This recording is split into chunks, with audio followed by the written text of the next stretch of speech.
Welcome to the SRAM Send It series. Race number 4. We're out on the Lady Liberty course in New York, out on Zwift. We've had over 500 people sign up for the race today. It's going to be fast and fierce, 25 kilometers total on the day. But before we get on that, we are going to take a quick look at the Zwift Academy is going to be launching really soon. Signups are open. Check this out, an exclusive video look at what is coming at you with Zwift Academy.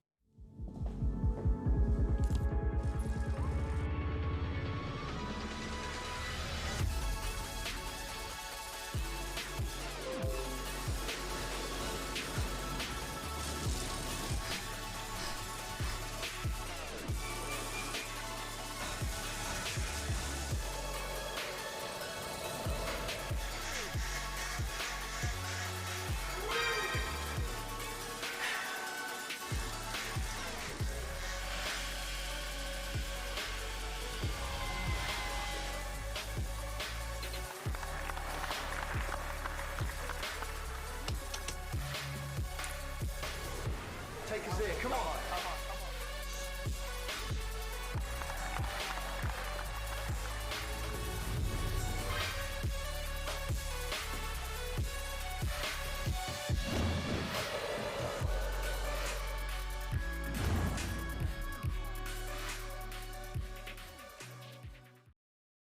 Well played, Zwift. Amazing intro to the Zwift Academy that is going to be launching on August 5th. Sign up now.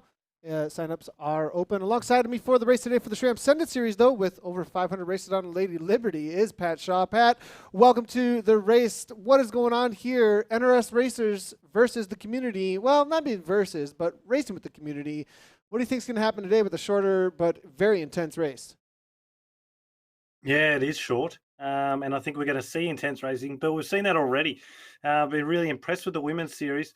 And just off the back of that Zwift Academy, I urge all of the females, particularly that are doing the SRAM Send It series, register yourself for the Zwift Academy, because what I've witnessed in the first 3 weeks, particularly in the women's series, is that they're well and truly good enough to push for the final spots. And that's a great opportunity to go and race in the World Tour. And I believe that particularly there's 5 or 6 that come in the Women's National Road Series SRAM Send It series race that can definitely do what it takes to qualify and go and race in the World Tour and do well. So that's that. But tonight, 24.8 kilometers, and it's tightening up at the top of the leaderboard. In the men's series, it's a bit of space involved, with Cam Roberts taking 25 points all 3 weeks. So he's got a maximum of points capable of 75, and he really dominates that series at the moment. Not to say that he can't lose from here, because it is a 6-race series. But in the women's race, Georgia Whitehouse, she leads after Brie Wilson was incredibly strong the first few weeks. And certainly the KOM financial team steps up as the biggest issue for Georgia Whitehouse and her Sydney Uni Steminade team. Yeah, so Georgia Whitehouse leading things out currently. Cam Roberts killing it as well. These riders will definitely be watching out for. I'll be watching out for Brie Wilson if she's out there currently, though, because sitting in second place and has definitely been a force to be reckoned with in the sprints. Now, we are out on the Lady Liberty course, 2 laps, and this course has a monstrous climb right in the middle of it, 2 times up over the top. I'm not sure the sprinters are going to be very favored today because of that climb. You know, it is extremely steep at certain points of it. And I mean, I'm looking here over at I'm checking it over on ZwiftInsider.com. If you haven't checked out ZwiftInsider.com, one of the main places to go for the all things Zwift, and all the courses are over there. In distance, we're looking at 12.3 kilometers, 7.7 miles. Elevation gain 197 meters, but that is mainly just one climb up to the top. And, the gradients get extremely steep out here. So watching out for this, this Lady Liberty course here. And looking at here, Eddie from, it looks like INF. Now currently with 322 watts, 167 beats per minute, 22 seconds to go to the start of the women's race here.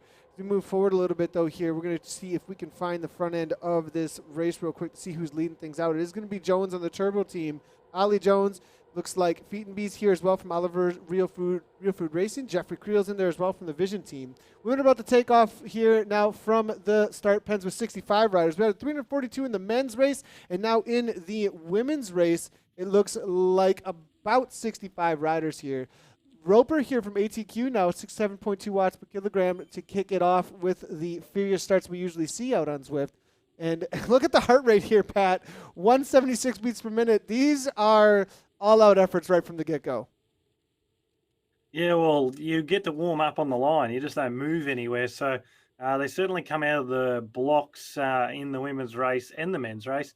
But Emily Roper is one of those 6 riders that I was talking about at the top of the stream. If she was to push herself into the Zwift Academy, I'd really struggle to see a stronger rider in the Australian domestic scene at this point.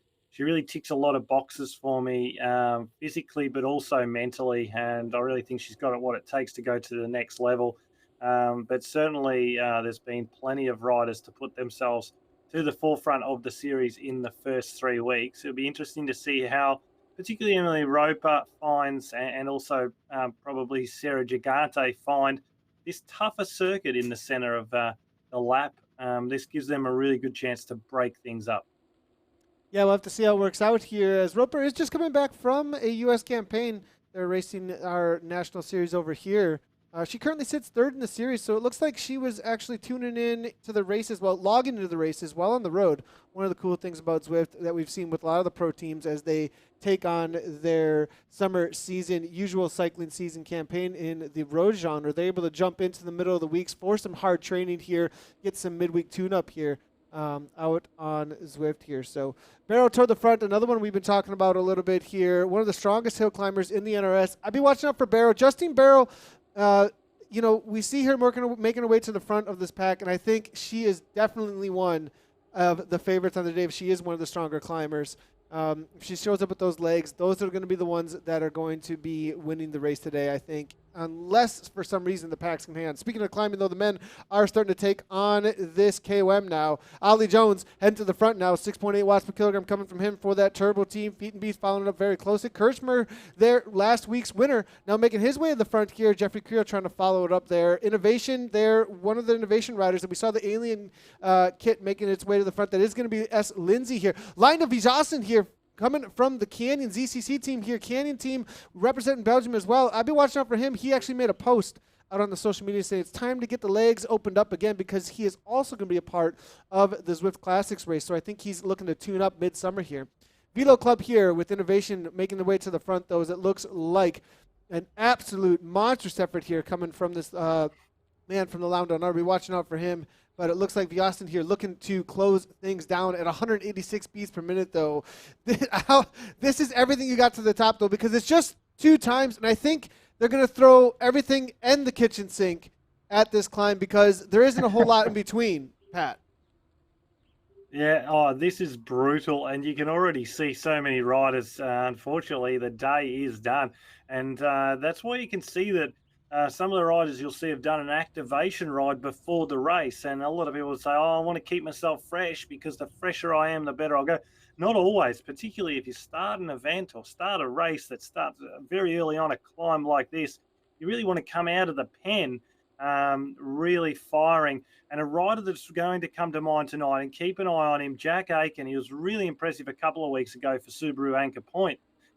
He didn't seem to be in the bunch last week. I don't know whether he had a dropout or just didn't turn up, but certainly Jack Aiken, who sits in about 11th spot in the men's race at the moment, he's just doing enough right now, but this course certainly suits him tonight. Yeah, looking at the gap here now, Aiken is going to be able to hang on. He's 7 seconds back. We are looking here. We're seeing Cam Roberts, the leader of the NRS. They're off the back by about 8 or 9 seconds. He's with that group that might just be trusting at this point that these 3 cannot stay away. But 2 innovation riders here, Innovation putting 2 in the break. This is definitely a tactical move with Velo Club as well as S. Lindsay here going off the front with them. Lionel here now jumps onto that train and looking to hang on as they push the pace. And Canyon now having one in the break. Alex West, one of my predictions, there was actually a poll I believe it was either on Twitter or Facebook, and I selected Alex West as a favorite for the day. But being on the Canyon team with one rider in the break, I don't think he's going to be making the chase here. It's going to be up to the rest of the pack here. Brandon's going to be sitting in, I believe, also riding for innovation. So there's not going to be some of these stronger riders that are in this pack here, not going to be too interested in making the chase. We'll get back into this chase moment here between the pack one, between the lead group as well as the chase in just a moment, because the women have started their climb, and as you can see here, it's already starting to break up here. Carly Taylor from Rush now making her way to the front, and it looks like 9th place currently, but the current series leader, Whitehouse, now on the back foot a little bit as Shepard is off the front, riding here, it looks like in the Vision Kit here, 5.6, 5.7 watts per kilogram, the Kiwi here with that verified badge on, off the front by 14 seconds here. This looks like it might be all said and done already if she's able to hold on to this kind of the pace. 4.2 behind from Bree Wilson, currently second overall in the series. Has a gap on the rest of the field, but can she close down this kind of an effort here from Samara Shepard, who has just demolished this here, Pat? Yeah, well, I spoke about her last week. She turned up last week for the first time in the series, and she's a really strong rider. And I can tell you right now, she's not going to be easy to bring back because she has that ability through her mountain biking background to really sit at that threshold or even a little bit over for a race as short as tonight. And we can see that she's pushing around 6 watts per kilo. Can you believe it? She's really pumping it out, but heart rate not awfully high, 183, so she's 184 now. She's managing things, but pushing 300 watts at the moment is a significant effort. She's only a small rider. She's not a very big rider at all, but she has so much strength mentally. And I mentioned last week, she has done extremely well at live events in the past for Zwift. She's got a decent lead, almost 20 seconds it looks now, over the group that's chasing. Bree Wilson doing a great climb. Kendall Hodges there as well. Georgia Whitehouse starting to fight her way back up there. Taryn Heather, who's 4th overall in the series, is up there as well. Holly Harris, who had her first ride last week and was quite impressive too, is also in there. So still a pretty solid group of 15 riders in contention, but Shepard with a good solid lead, much like in the men's race, has broken up very early. 24 seconds now. That's going to come down a little bit here, but almost up to 30 here. She's gaining a lot of time here over the top of this climb here. Banerjee trying to chase things down. Heather, as you said as well, Specialized Women's Racing now trying to get toward the front here and work together, it looks like here. The KOM team as well trying to close this down, most likely for Bree Wilson, who's been their leader so far amongst the team as far as the points go. But it looks like there's a 49-second gap, and this isn't all in at this point. It's just solo TT and hope for the best. A lot of that's going to come back most likely on the downhill here.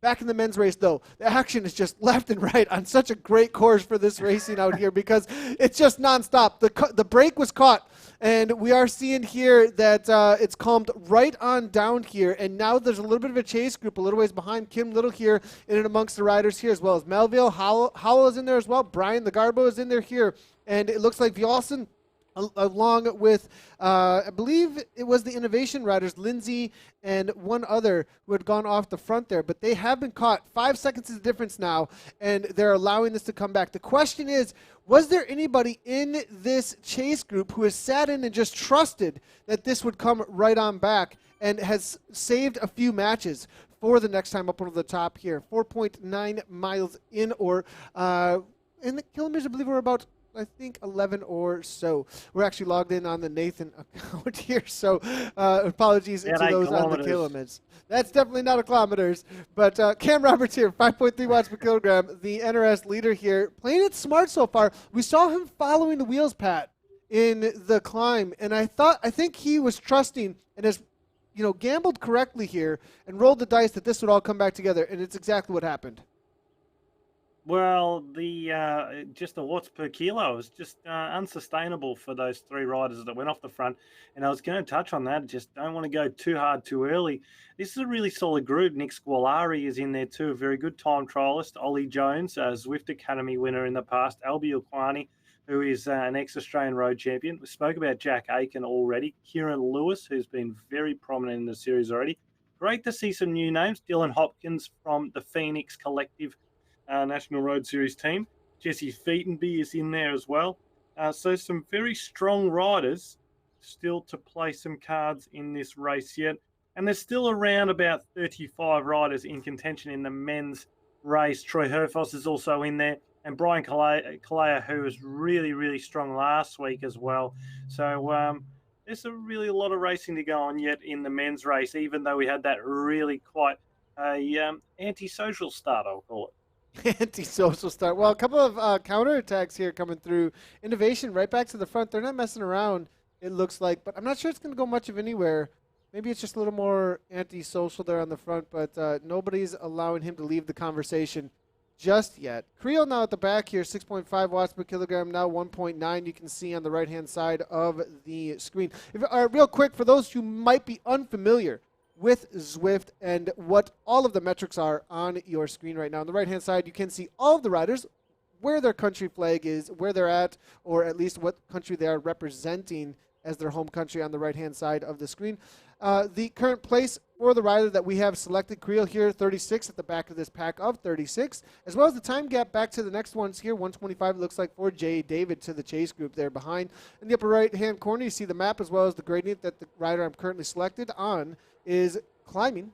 And then you do see at the top the metrics for the totals on the race so far. In the upper left-hand corner, that is the rider I've selected, their wattage, their heart rate, as well as the revolutions per minute, the RPMs there. So if you're ever wondering what all that is, the rider selected currently, that is the metrics for them on screen. You also see their watts per kilogram on the right-hand side as well. So for the KOM, though, a 209 up and over the top is what was done in the women's race. We'll see if we can get the KOM for that as well. But Samara here maybe struggling a little bit. This has been quite the gamble here. Shepard with only 16 seconds.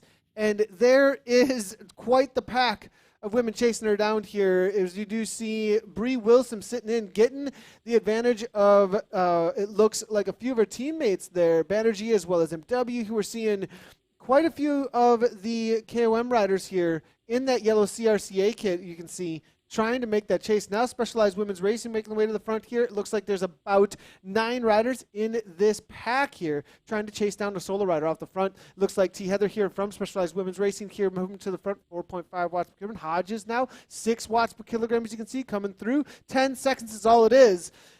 Will Shepard have burned too many matches? It's a solo TT, and with that kind of a solo TT, there might be the reality here that there will not be the effort to make that climb again at that kind of like 5 to 6 watts per kilogram. I think that was an all-out VO2 max effort at about 2:30 to 3 minutes to the top there, Pat.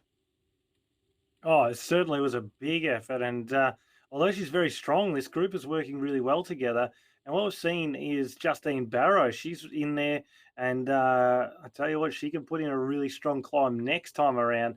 Holly Harris remains in that group as well. Bree Wilson, who we've spoken about already from KOM Financial, really strong this Send It series already. Banerjee there as well, and also Meg. So they got 3 riders in their KOM Financial. What's a bit surprising is to see in the second group, Carly Taylor, Emily Roper, and Renee Butcher. They've lost some significant time. They'll have some work to do second lap around, and I don't see them coming back into the fold. So Georgia Whitehouse looking very strong. She's leading the series. This is a pretty significant group in the front. But if you're not in the front group and you are listening to the stream, it's still important to ride on and finish, because if you complete 5 of the 6 Send It Series races, regardless of whether you finish in the front or the back, you go into the draw to win a fantastic group set from SRAM, the Force Axis group set. That's their latest group set to be revealed, and it's valued at about $2,800 US. I know I'd love to get my hands on that one, Nathan. Yeah, it's an amazing prize put up by SRAM. You know, really cool to see. It's part of the SRAM Send It Series promotion there, and make sure to get to the finish line no matter what. 'Cause 5 races finished and you are entered there. So Shepard here now. Speaking of prizes to be won here, it looks like she's got her eyes on it here. We're going to give her a ride on, as this is quite the effort as she kicks back into 5 watts per kilogram here. And this may be able to stick. She's got another 2.5 or so kilometers to go to the lap banner here. And it came back down to now it's just under 10 seconds here for the chase, but it seems like it goes out, comes back, goes out, comes back. Now back out to 18 here as she entered her second a little second section of the course here. So it looks like they're calming down on this chase. They put into some solid efforts here, but they just can't seem to get organized to bring this back. And the teams are going to have to start communicating. The question is, to me, is whether or not they are having some sort of audio communication here in order to really know who's putting the work in when. They've got enough teammates here, KOM, to really put a solid team effort here to try and pull this back. It looks like really specialized women's racing, though, is going to be the ones toward the front, really putting the work, while KOM sitting in a little bit here toward the back here, maybe believing that they can put a solid climb in to bring Shepard back here, and that this TT off the front might not be able to hold the kind of kick that we might see from some of these riders that have been sitting in. I think that may be the tactic at this point, believing that Shepard will not be able, she'll be able to do maybe this 4.5 to 5 watts per kilogram all the way up the climb, but anyone sitting in at that 3.5 to 4.0 and getting enough rest, they most likely are going to have a fairly strong VO2 max effort and try and close that gap right on down here. This TT definitely was a risk here by Shepard. Back in with the men's, though, we do see it is a very calm group, and they are just waiting, it looks like at this point, for the all-out effort to the top of that KOM. It's going to be a 2 minutes, what do you got to the top for this climb here. On the left-hand side of the screen, you can see what exactly that time was. Yasin there was the one who was able to throw it down. Lindsay followed up with a 2:10 there, 2:25 from Creel. So that's quite the gap between the riders there. 2:25, 15, 16 seconds as they're starting to climb here. Now, this is not the KOM timed from the bottom here. They do cross a little line on the road when the KOM officially starts. So this is about, I believe, a 4 to 5 minute climb from the very bottom of this this start here now. 7% gradient upper right hand corner, and it's starting to kick off here. I think we'll get a little bit of kick up front, but Brandlin, 8 watts per kilogram, not holding back, it looks like. Hopkins here now as well, heading toward the front here. Velo Club again making himself known, and he was one of the ones that was in the break early on. Hopkins trying to chase it down. He was a follower and did not go, was in that chase group and did not go right off the front here. Now we do a Fusion ECT, it looks like there, and a little bit of a gap on up, and now it starts. 2 minutes to the top, and it's going to be Velo Club to the front here. McAuliffe here as well. Hopkins, Aiken. You said Aiken is a good climber here. Maybe he saved it for this one here as he kicks out to 9 watts per kilogram and a feather power up. 197 beats per minute, though. Can it go any higher, Pat? Well, he's an endurance runner. That was his long distance running, was his chosen sport before coming to cycling. And I can tell you right now, there's something he can do. He can absolutely grovel. He doesn't mutter about pain, and he'll just keep pushing. Typical runner, doesn't want to draft, just wants to get out front and hurt himself, because running, the whole aspect of running is that he who runs faster or she who runs faster and for longer wins. And that's the mindset they bring to cycling. I tell you what, Jack Aiken, he's really roared off the front here now. And this is what it was always going to be about. Not about who's strong lap one. And it was always a concern for me that those riders got away from the front. A group of 3 had a really substantial break, but they couldn't make it last. So that was a bit of a concern for me. So we'll see what Jack Aiken can do here. Can he pull some riders out of the group over the top? Or is he looking to go all the way from here with just about 13 kilometers to go? It's going to be a tough ask. Jack Aiken here now, 8 watts per kilogram. He's steadily right around 7.5 to 8 here. Can he hold on to this kind of an effort, though? 205 beats per minute here, and that is definitely a runner's heart rate here, as you can see. Now, as we're seeing here, 6.9. Now, Roberts here, though. Cam Roberts, we were talking about him. He is definitely one of the favorites in here, current NRS Series leader here, and now trying to close things down. Lindsay following his wheel very closely there, and this is starting to break apart now. You can see the riders here just looking for wheels behind as they just want every inch that they can get, every little bit of energy that they can conserve while they're trying to make their way to the top as fast as they possibly can, and looking for a wheel in front of them, not letting them go. It's going to level out just for a moment here, going 10% gradient, then it levels out, and then there'll be one last kick to the top as it gets up into those higher percentages in the teens now. Aiken, very risky attack early on. Now fading as he comes to the top here. 5.4 watts per kilogram here as it's a 2% gradient. Will he have another kick to the top? Will he be able to hang on and get a better KOM to the top of this here? Brandon now trying to chase that down. Looking behind here. Where are the chasers? Here they come up and out of the saddle now. Roberts going. Ollie Jones with that second kick over the top here. 7.8, 186 beats per minute coming from Ollie Jones, the Kiwi, riding for Turbo Squad in game here. Brandlin fouls it up. Large pack here. I don't think the KOM is going to win it, but it is going to definitely make an elite select group off the front here as Jones fades a little bit. 3% gradient now as the pressure and that force from the in-game gradient starts to back off a little bit.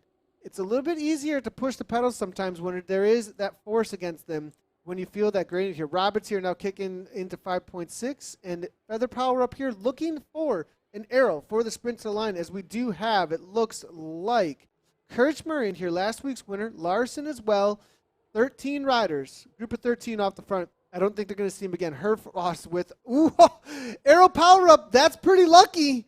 Will he be able to close it down? Throws down into almost 10 watts per kilogram, and it's 8 seconds though. It's going to be so difficult chasing down packs solo in Zwift racing. Pat, it doesn't get much harder than that.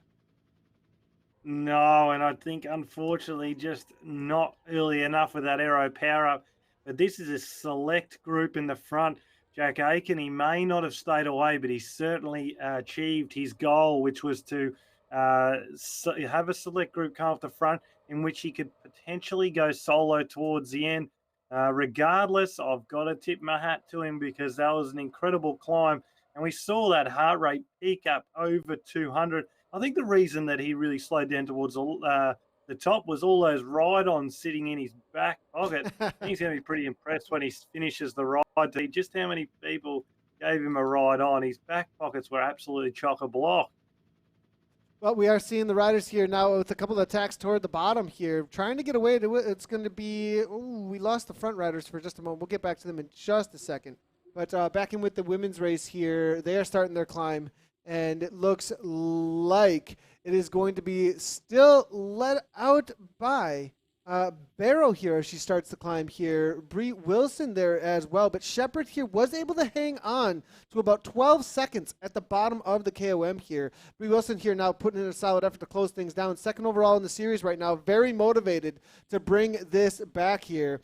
Now Shepard here, though, with 15 seconds. And it looks like Feather Power up here, a little bit of a nice roll of the dice on the RNG here for her with those power-ups. If you're unfamiliar with power-ups in game, you do get them when you do go under a KOM banner, a sprint banner, or a lamp banner. And you do have a chance to get an arrow power-up, a feather power-up, a drafting power-up, or there's quite a few power-ups actually you can grab onto. But Shepard here now, 5.1 watts per kilogram, seems to have the effort. We were concerned that perhaps she'd be unable to do so to the top here, but it looks like she took the risk, and it's paying off here as she seems to have 5.5, 5.6, even 6 watts per kilogram here on this climb. And I believe she might be able to pull this off here, Pat. This might have been the race-winning move on that first lap, as the other ladies not even in sight as we look behind her here. No, she's definitely got a good break, but coming from behind, Bree Wilson and Holly Harris, they've got themselves together. They are in front of another select group, although they start to come across now. Barrow, Banerjee, Taryn Heather in there as well. Georgia Whitehouse hanging on, the series leader. Kendall Hodges from Gusto, Step Forward KOM Financial. She's doing a great ride as well. So this is going to be an interesting makeup of how they go when they get on the flat, because maybe last lap, that second group, well, the peloton now, wasn't trying 100% to bring back Shepard, but certainly there's going to be some legs left. But she's out to almost 30 seconds lead, so it's a pretty significant ride by Shepard. But I'd love to touch on something for this series. I've got to give it to Zwift and also to SRAM for their support of this, because this is really putting these National Road Series riders on display in a greater scale than what they ever have been before. And I think this is really a great starting point for the future of both the men and women's series as far as drawing more of these riders into Europe and the World Tour. So, from a personal standpoint, I just wanted to make that comment because I think this is a tremendous opportunity for the riders, and I'm glad that they're turning up every week in massive numbers. Yeah, it's absolutely awesome. It's talent identification, putting the names out there in front of the world here and racing against every level that you possibly could here. Now, we are seeing it looks like Roberts here trying to close things down here. We're in the final Ks here of this race. RCC is off the front, but Cam Roberts here, one of the favorites we set up, from the get-go, leading the NRS series here. Now looking to take the win out here today in race number 4 for the SRAM Sendit series. Closes it down the gap. This is not an organized group. This could stick in a very late attack rather than a sprint finish from the group here. Cam Roberts does not want that situation. He's been caught out the last couple of weeks in the sprint. I believe he just wants a all-out freight train to the line rather than a sprint finish here. Ollie Jones and the rest here on the chase, they're saving most likely some sort of a power-ups for a last-ditch effort to the line there amongst a sprint situation. Cam Roberts now 5.6 watts per kilometer, holding on to Lascone here now, and it looks like Larson now, Jay Phil as well, closing things down. But because of those efforts, they're going to sap the legs a little bit before the sprint finish. But it looks like it's all back together, a match burned. Maybe going to pay for it in the sprint there because it's coming up here in just about a K now. And Roberts now backing off as it looks like, well, they're holding on though, just barely. Not quite closed down. Are they going to continue? Roberts goes to the front and continues. 8.1 watts per kilometer. He saw them back off a little bit, and he's like, no, you're not going to catch me that easily. I'm continuing on with the speed. Will Roberts pull this off? Is he going to hold on, Pat? It looks like it might not work out here. It's going to be so difficult, just like in real life racing, when you've got these situations. It's one of those you're cheering for him, but it probably not going to happen. Yeah, but I can see this as a draw card out for the riders from behind. A good launch pad. If this was real life racing, I'd be licking my chops in the peloton, waiting for this group just to close in, and then the counter attack to come over the top. It's great to see Albi Aquani for Rafa Cycling Club doing such a ride. He's shown some good form in the first 3 weeks, but this is by far his best ride so far in the series. And a big shout out to him, because he turns up every week, and he's been racing from the Zwift HQ in Melbourne. So this is a great effort out front. But this is this is going to be a real leg snapper tonight. The winner of tonight won't probably be the fastest rider, but it certainly will be the rider that deserved to win, because any of these riders that are left in this front group have had to work extremely hard to stay there tonight. You're speaking of Albie here. We do see the live shots there in the middle in the RCC kit. We just saw him just climb into that little bit of a kicker there for a moment there, staying in the pack, as you can see, as we do have Carly on the right for Rush there, and the riders there at the Melbourne office right now hammering away. Look, if he can take the sprint there from the office, it'd be pretty cool to see here. We'll see what happens. Now, Kirchmer, though, last week's winner, though, he's got a sprint. We saw it. And as we're coming to the line, Vyausen here making his way to the front, jumping back into Zwift Racing this week. And he said it was a tune-up race, but it looks like this is a little bit more than that for him. He's looking to take this win here. Aiken going to 12 watts per kilogram, way out here. Now up in 8 watts per kilogram. And we saw him up in the 205 beats per minute. Very late attack coming from Jack Aiken here now for Subaru.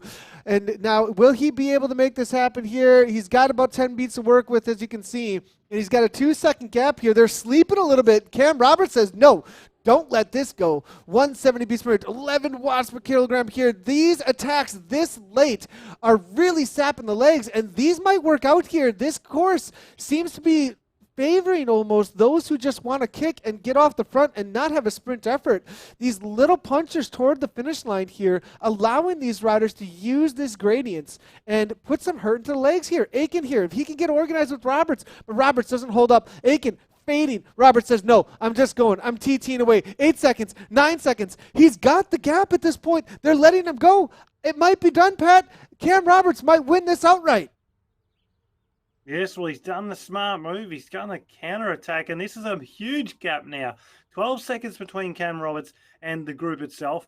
in no man's land at the moment. My man, Jack Aiken, I'm still stoked with his ride tonight. He just loves to hurt himself, and he's popping an aero power up. Does he think he can make the juncture back to Cam Roberts? No.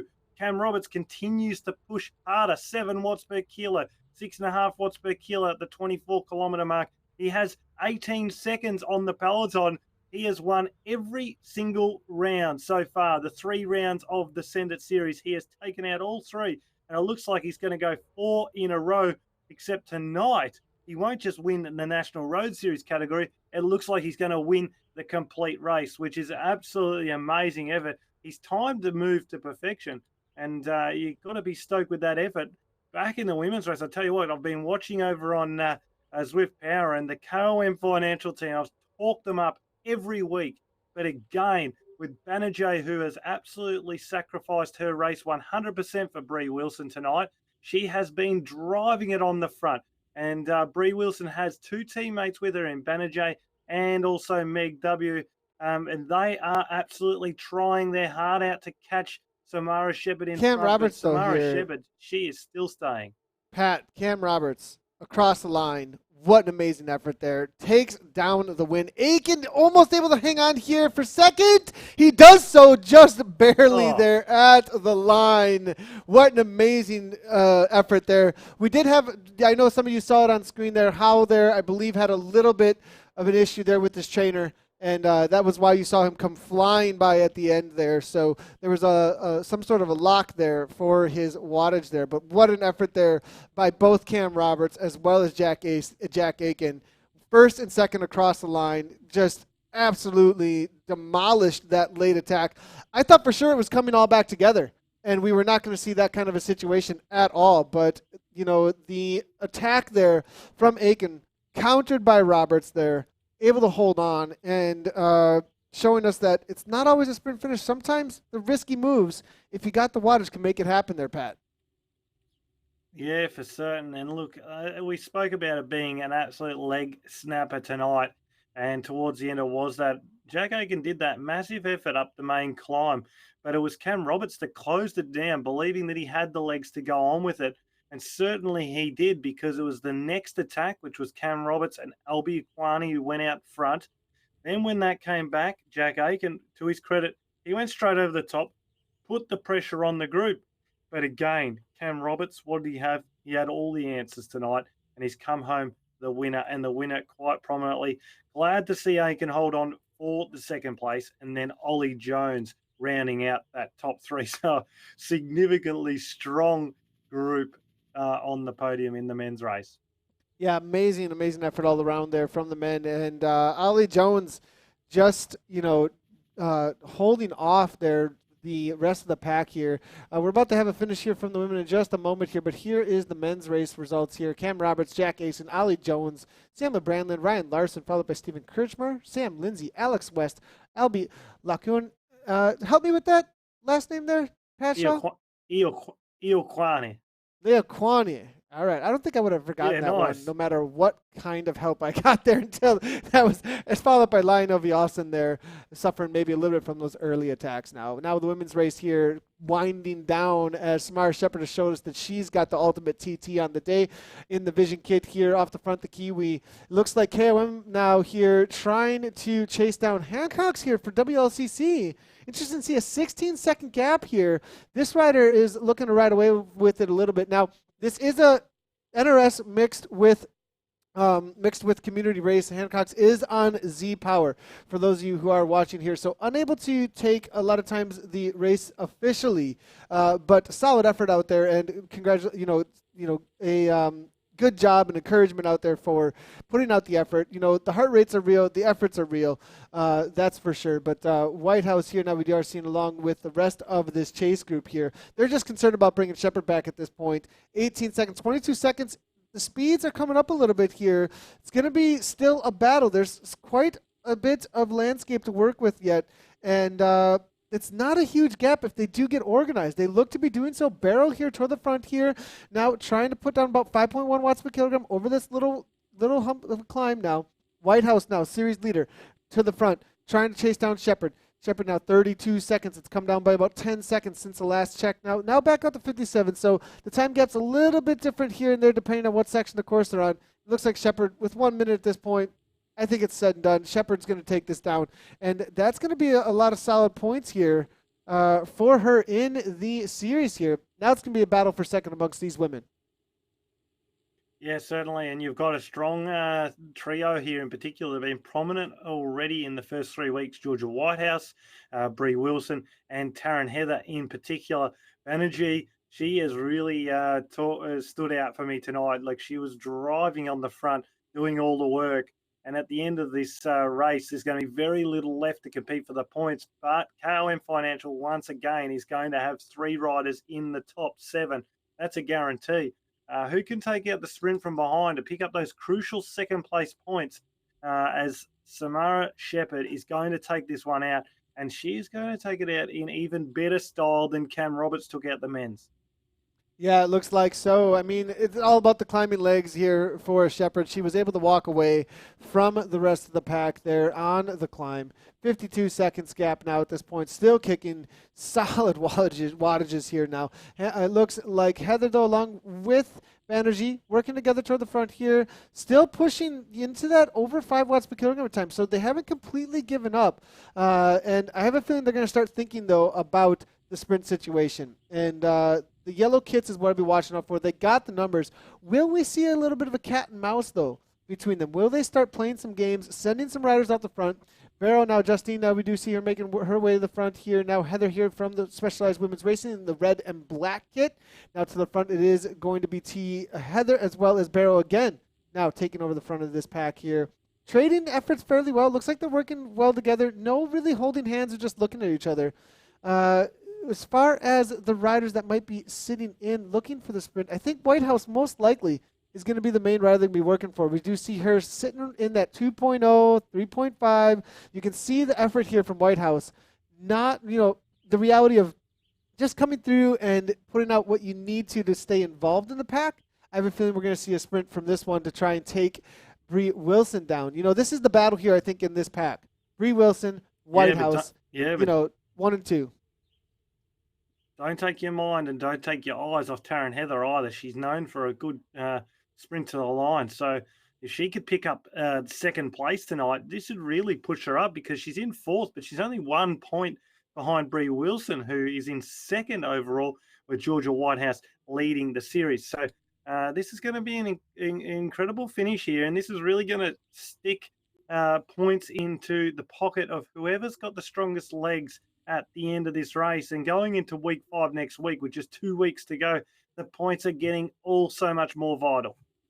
They definitely are. Oh, that's not a big difference between the riders actually out there. As we come into the finish here now, it looks like Heather now, you said she's going to be the one to watch out for, but MW here from KOM Financial now, she's off the front here, and it looks like with 11 watts per kilogram, can she hold on? Heather's trying to come through from Specialized Women's Racing, but no, Bree's coming over the top here, and it looks like for second and third, it is going to be Bree Wilson and Taryn Heather across the line, I believe. Samara Shepherd did finish just a little ways back. We did apologies on missing the finish for that there, but not a little ways back, but finished a little while ago ahead of the rest of the women there. We're waiting for the official results across the line there, but amazing effort there from the women in the sprint. And let's take a quick look at the replay here, if we can, from this past sprint here amongst the men as they came across the line just a moment ago. And it was Cam Roberts here to the line off the front, easily walking away with that. It looks like about 12 seconds over Aiken. Aiken then just looking, he's able to even put his hands in the air, 1.3 watts per kilogram. Then we did see Aiken here, comes right to the line and has to give a little bit of a kick, 7.5 watts per kilogram. Kirschmer there, 14 watts per kilogram. Brandlin there, Ollie Jones. I mean, they were right there. Almost didn't make it to the line there. Amazing effort, though, all around. And, Cam Roberts, shout out to him again as he was able to hold on to the finish. So for the women's, we're still waiting for the results to come on in here. But as far as the preliminary results, we are able to bring those in here in just a moment. We're still, as we're waiting for the officials to load over on the feed coming in here on the broadcast. But it is a close race in the women's series right now as far as the points go. You said there was only 1 point separating Wilson, did you say, as well as Heather out there? I mean, that's Yeah. then I mean, and Bree's sitting in second. That means first, second, and third are all within about 1 point.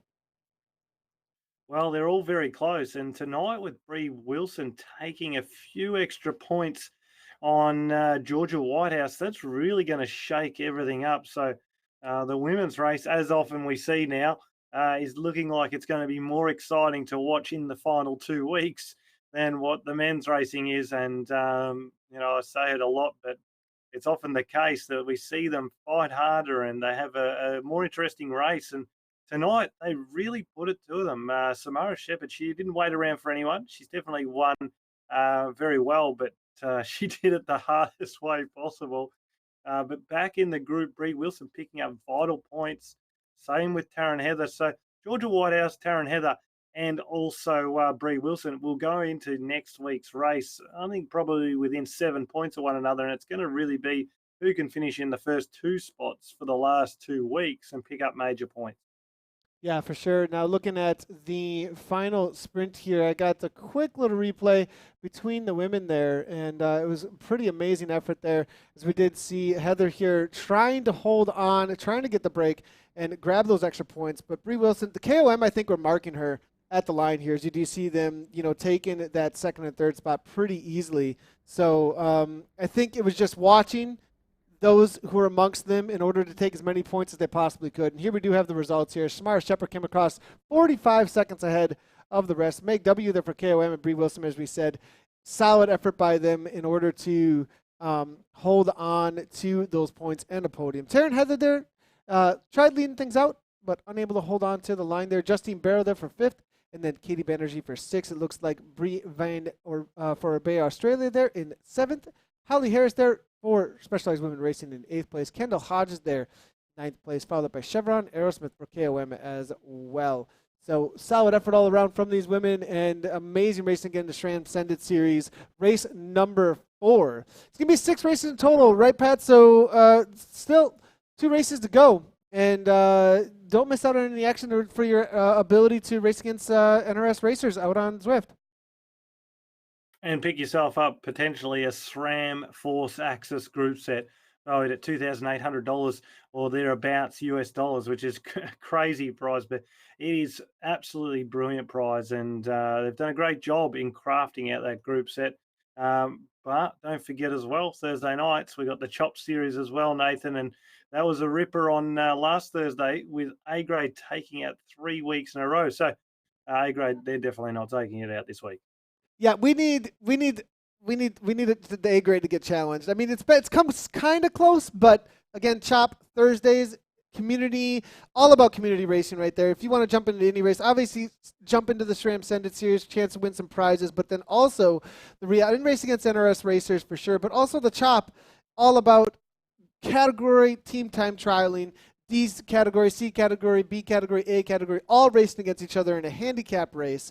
And hopefully we see the A's challenged this week here. Now, race number 5 is going to be next week. The World is going to be London. It's going to be on the Greatest London Loop for the SRAM Ascended Series. Make sure to mark your calendars for that next week, Tuesday. We also have the classics that are starting up tomorrow. I mean, there's a lot going on Zwift, as well as we just saw the exclusive launch of the Zwift Academy. So thanks, everybody, for tuning in. If you haven't done so already, make sure to hit those follow buttons to make sure that you know anytime that we go live with any of this stuff. And you'll get notifications, and if you turn that notification bell on. Congratulations to all the riders. Thanks to all the viewers for hanging out and all the chat I saw over on Facebook, YouTube, Twitch, as well as Mixer. And as always, ride on.